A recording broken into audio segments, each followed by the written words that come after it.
Some people don't understand why I keep on talking about COVID, and as far as they're concerned, it's all behind them. This is in the past. What is the big issue? Well, it's because I know some stuff that is coming through research for a number of years that makes it inevitable that we've got a serious problem on our hands. No matter how mild or how casual the narrative may be, one of the things that I was shared with by one of the authors on this paper, which was finally approved again, they started this process in 2022. But one of the authors who I had interviewed in the past, Carla Brogna, reached out and said, "We have got this over the line." And it has now been fully published with some reservations by two of the reviewers because it is such a serious implication that we have never seen before. In case you don't understand, SARS-CoV-2, the virus that caused COVID, bacteriophage is probably the term that you've never quite heard. And essentially, it is viruses that infect bacteria. Normally, human viruses don't infect bacteria, and viruses or bacteriophages that can infect bacteria don't infect humans. But this is something very unusual about SARS-CoV-2. Now, I'm not going to go in great detail in this paper because I hope to be able to get Carlo at some point soon to discuss the findings and the challenges and so on. But it led me to the point about the fact that it seems as though people wanted to figure out how to kill a dinosaur by creating a dinosaur and then killing it. Makes perfect sense, doesn't it? That's the story of Jurassic Park. It did not end very well for the people involved. So let's just take a moment and listen to Jay Bhattacharya, who is now the lead for the NIH in the USA. Listen to what he says. I'll interrupt at some points just to clarify a few things that he says. Let's listen to what he had to say. But I will say this. What we have done is we, including the NIH, has supported a research program with the utopian vision of preventing all pandemics. The way the research program has worked is that we fund people, EcoHealth Alliance once upon a time, to go out into the wild places, partner with foreign countries, including China, go out in the wild places, collect the pathogens in the bat caves or wherever. Picking up bat droppings. Right, so that we can catalog all of the viruses and pathogens out there. Right. Even if it's very unlikely that many humans will come in contact with those things. Bring those viruses and pathogens into labs, often in city centers, often not necessarily in high security environments.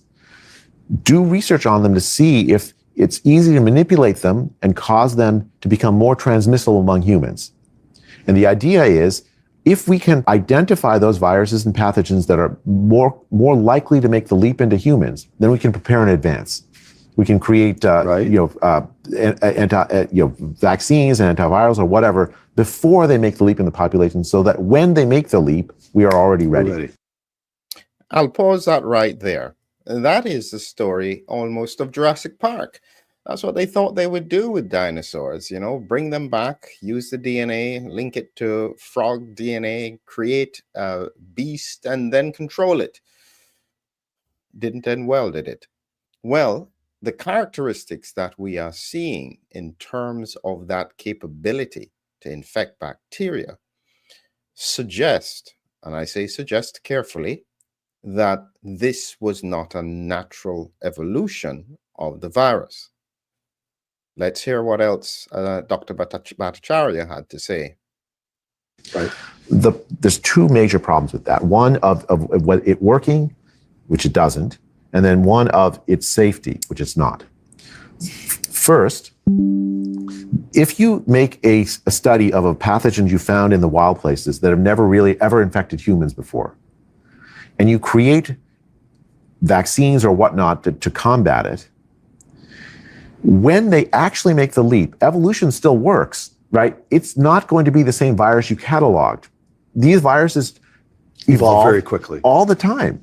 And so you have a snapshot from 10 years ago when you went to the Batcave, but you don't know what they look like now. And the vaccines and things that you've produced to try to prepare, you've never tested them on human populations before because no human had ever gotten the disease. Okay. So this is a foolhardy way you pretend to yourself that we've protected ourselves against a pandemic when we haven't. I'll pause here again before he makes his second point, because he's quite right.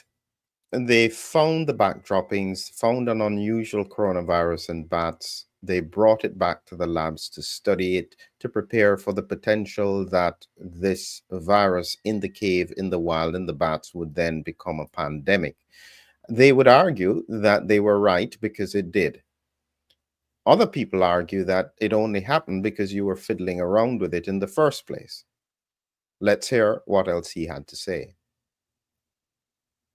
Second, the actual conduct of this research is very dangerous. And I think it's very likely that the COVID pandemic was the result of this kind of research agenda. Because it's not possible to guarantee, even in high security labs. Are you prepared to say that the preponderance of evidence now is that COVID arose from a leak from a gain of function lab in Wuhan? Yes. Is that the position? That's my position. Okay. And I believe it's also the position of various intelligence agencies of the government, as well as other governments as well that have looked into this. So he said it. He said what many people have been thinking for a long time. And now there are some people who are pretty stuck in the narrative, and they will go back to the original papers that clearly made no sense about natural origin.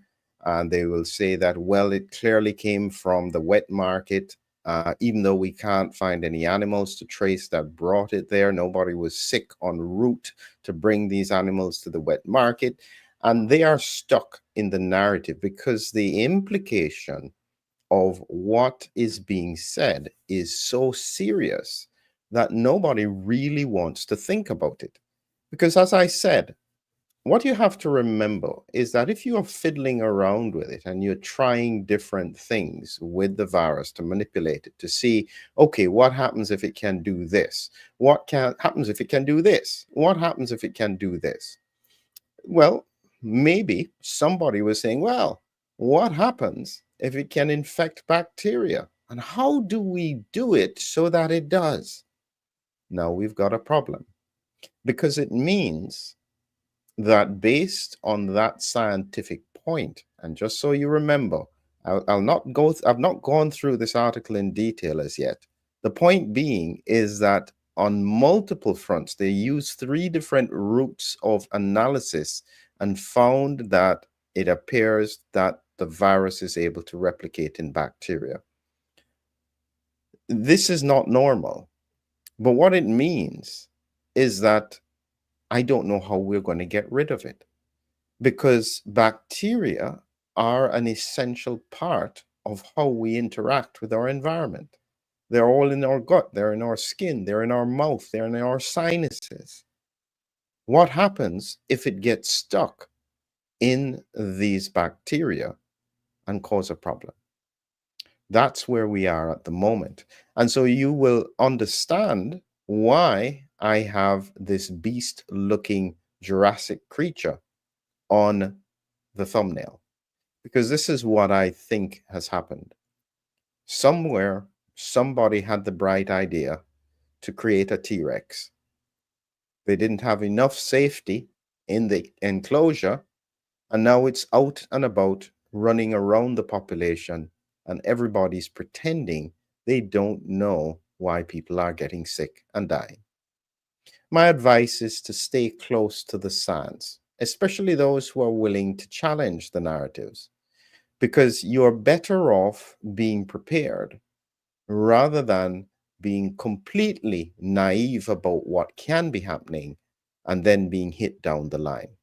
There's still a lot of work to do, but we'll keep on searching for answers. Have a good evening.